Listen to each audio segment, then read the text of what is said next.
పచ్చని పందిరంతా తాంబూలం వేసినట్టు విరబోసిన తల నిండా కనకాంబరం ఎట్టినట్టు ఎర్ర నీళ్ళు దిష్టి తీసి పోసినట్టు ఎర్ర నీళ్ళు దిష్టి తీసి పోసినట్టు కర్పూరం హారతి ఇచ్చినట్టు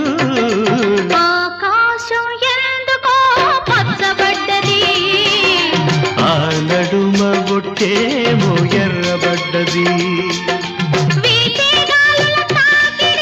సాగే గువ్వల అలజడి రమ్మని పిలిచే పై